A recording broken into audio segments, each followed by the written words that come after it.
I first met him in the early 80s in a Chinatown of urban Java.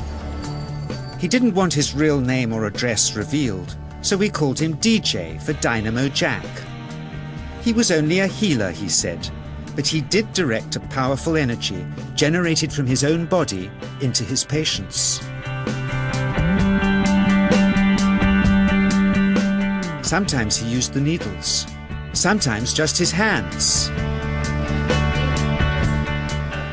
He called the energy Qi, and it was so strong that he usually needed a grounder to hold his patients' feet. For years we followed him around Java on his healing rounds, pleading to be allowed to film him, but he always refused, saying his powers resulted from a type of meditation with an ancient tradition of secrecy. It was only when my brother Lorne was suffering from a serious eye infection that he finally allowed us to film him in 1987. It was nothing like any acupuncture I'd ever had. I was getting really powerful electric shocks and couldn't control my movements at all. Yin yang, positive and negative, you know. And my positive from here and my negative from here. And we meet together, this can get like electricity. And is this because you're special? You have a special sort of it's for meditation every day. It's meditation that does it? Meditation every day. Like you can touch me, like this. It's nothing, okay? It's my burn. Just like this. For our sound recordist, it was also a shocker.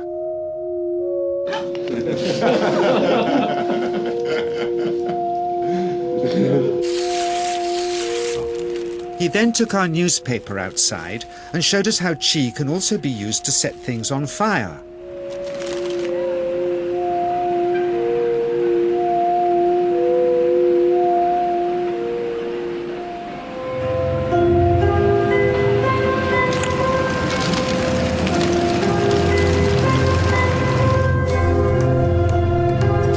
When he heard we'd shown this footage in public, he was very upset and refused all our future efforts to contact him again. As the years passed, we sadly resigned ourselves to never seeing him again. My brother Lorne never did, for by 1997 he was already dead, when I again found myself with DJ, now treating me for an eye problem. But it wasn't this that brought me back. He had tracked me down out of the blue and invited me to tell me a story. He'd just returned from 2 years on a deep meditational journey, alone in the heart of Borneo. Amongst his revelations, he had seen, he said, how history was moving on into great change, and the old wisdom was vanishing. So he'd called me back to film just enough of him to remind us that we all have undreamed of powers sleeping within us, and that there's nothing special about him except for his training in waking them.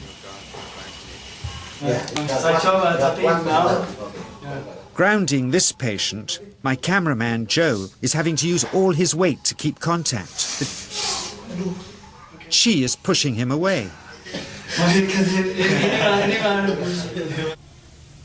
He seems able to control the amplitude of this Qi, like a dimmer switch, and it causes uncontrollable responses in the patients and their grounders.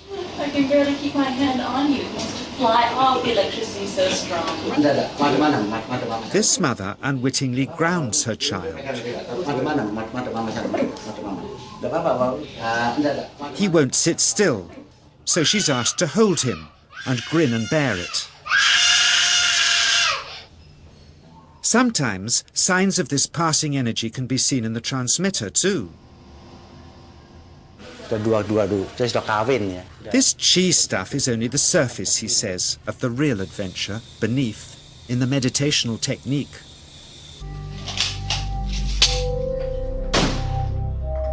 Projecting Qi from the palm of the hand can also be used to resist rifle pellets, he says.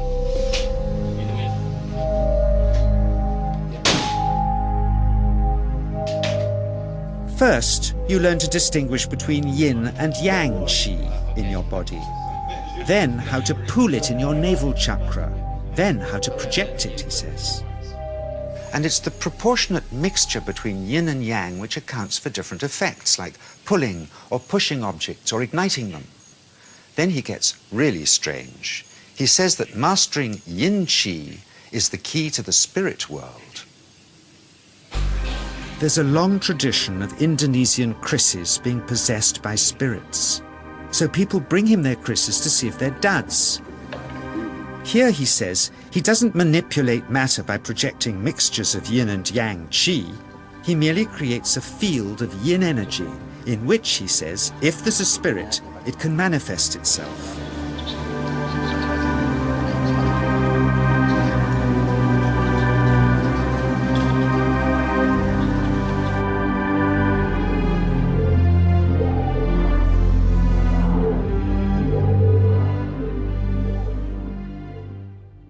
So I invited a small group of scientists back from the United States with measuring equipment to test if DJ was for real. And if so, where might this energy belong on the electromagnetic spectrum? Catherine Cook, CEO of the Mind Science Foundation in Texas. Dr. Roger Nilsson, a Swedish medic and international racing sailor. Dr. Greg Simpson, a physicist from New York's Albert Einstein University, and Andreas Polak, one of DJ's Australian students. The visitors are confident they'll uncover him as a fraud in no time. Greg is the first guinea pig, and he's uncomfortable about showing that he can feel anything at all. Dr. Roger doesn't know what to expect.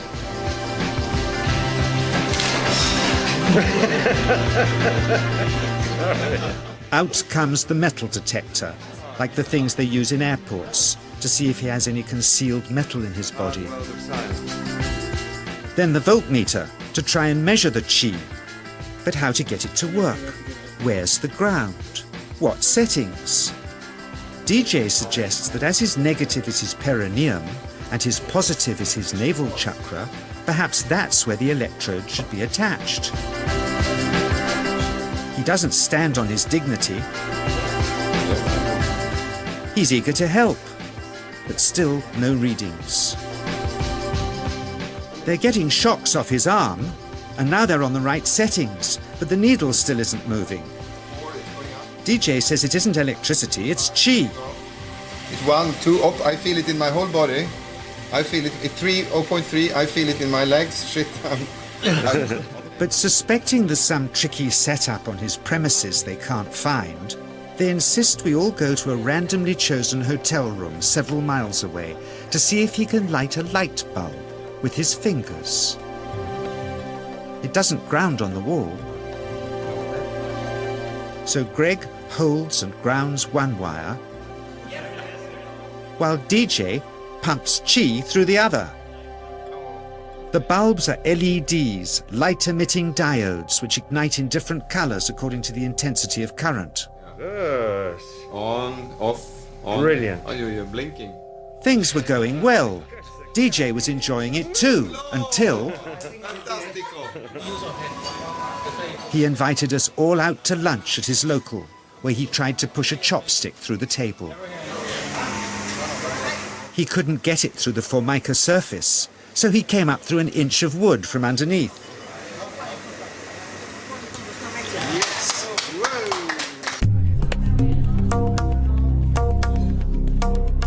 Not only did he draw his own blood, but a chopstick splinter had caught Alison here between the eyes, drawing more.